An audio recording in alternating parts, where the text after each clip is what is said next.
오늘의 이야기를 시작합니다.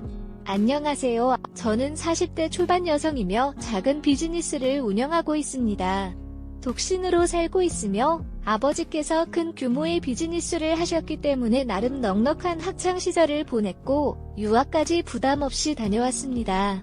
대학 졸업 후 대기업에 입사하여 일하였으나 직장 생활에 회의감이 들기 시작하여 나만의 사업을 하고 싶었습니다. 사업을 하시던 아버지의 반대가 심했지만 오랜 설득 끝에 아버지 밑으로 일을 배우기 시작하였고 아버지의 회사에서 일부 사업부를 가지고 나와 계열사를 만들어 운영하기 시작하였습니다. 이미 매출이 잘 나오던 사업부였기 때문에 첫 사업부터 안정적으로 운영하면서 사업에 대한 전반적인 공부와 경험을 쌓기 시작하였습니다. 그것을 기반으로 사업을 확장해 나가면서 변호사였던 남편을 만나게 되었습니다. 사업에 관련하여 법적인 문제와 조언을 구할 수 있게 되어 매우 유용하게 사용하고 있습니다. 구하면서 친해졌고 결혼도 했습니다. 어느 정도 사업도 커지고 자리를 잡아가면서 밖에서 보이는 저희 부부는 성공하고 행복해 보이는 부부였지만 실상은 그렇지 못했습니다. 결혼한 지 4년이 넘어가니 아이를 가지기를 원했지만 저는 아직은 좀 더 일도 하고 싶고 경험을 쌓고 싶었습니다. 게다가 아이를 키우면서 집에만 있고 싶지 않았습니다. 육아 도우미를 통해서 키우는 방법도 있지만 그렇게까지 하면서 아이를 꼭 낳아야 할 필요성이 의문이 들었습니다. 나중에 저희 부부가 모두 아이를 원하고 준비가 되었을 때 가지고 나면 된다고 생각하였습니다. 게다가 그때 당시에 저희 부부 나이가 30대 초중반이었습니다. 하지만 남편의 아이에 대한 요구는 계속되었고 결국 임신하게 되었습니다. 남편은 엄청 기뻐하였지만 저는 즐겁지 않았습니다. 서로 합의하에 된 임신이 아니라 거의 남편의 계략에 속아서 된 임신이었기 때문입니다. 가임기 시즌에 퇴근 후에 유독 술 한잔하자며 술자리를 만들었고 그럴 때마다 평소보다 더 좋은 분위기를 연출해가면서 정신을 못 차릴 때까지 술을 많이 마시게 만들었고 그런 날이면 어김없이 관계를 가졌습니다.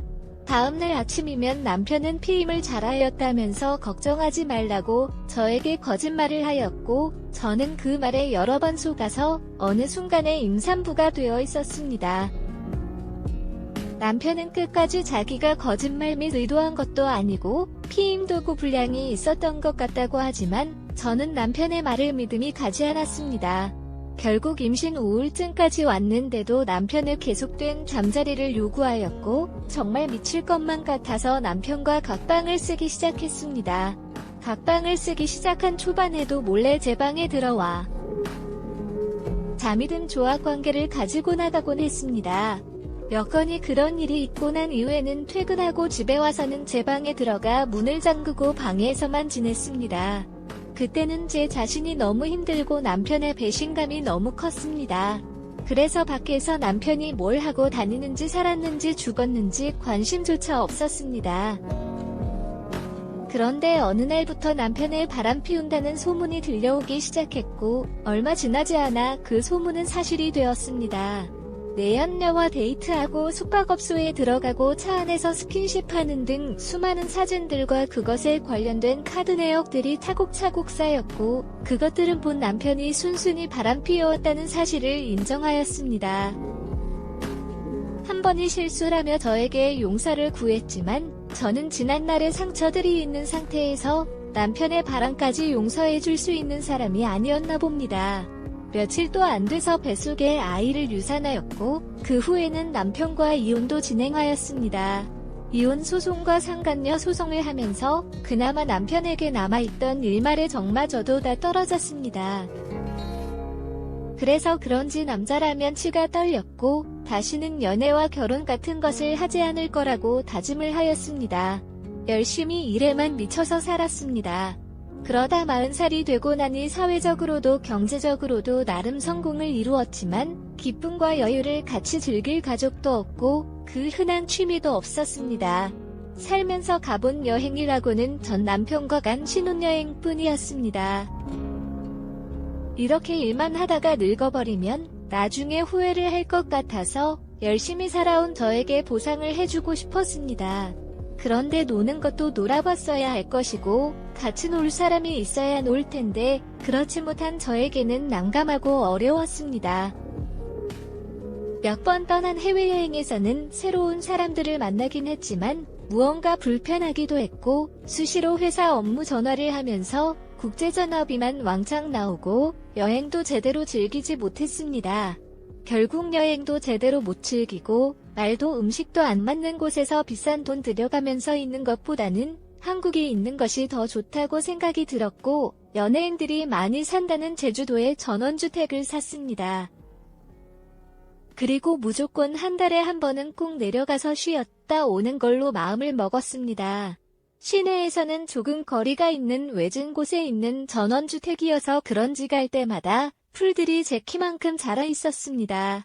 도착해서 풀 베고 청소하고 먹을거리 사려 마트 다녀오면 하루가 끝났습니다. 그리고 다음날 다시 서울로 올라가기 바빴습니다. 비행기를 타고 오니 여행 오는 기분이어서 좋기는 하지만 제주도를 즐기지 못하고 매번 돌아가는 것이 너무 아쉬웠습니다. 결국 큰 마음을 먹고 한 달에 일주일은 제주도에 머물면서 재택근무를 하기 시작했습니다. 서둘러서 업무를 끝내고 나면 구경도 다니고 맛집도 찾아다녔습니다.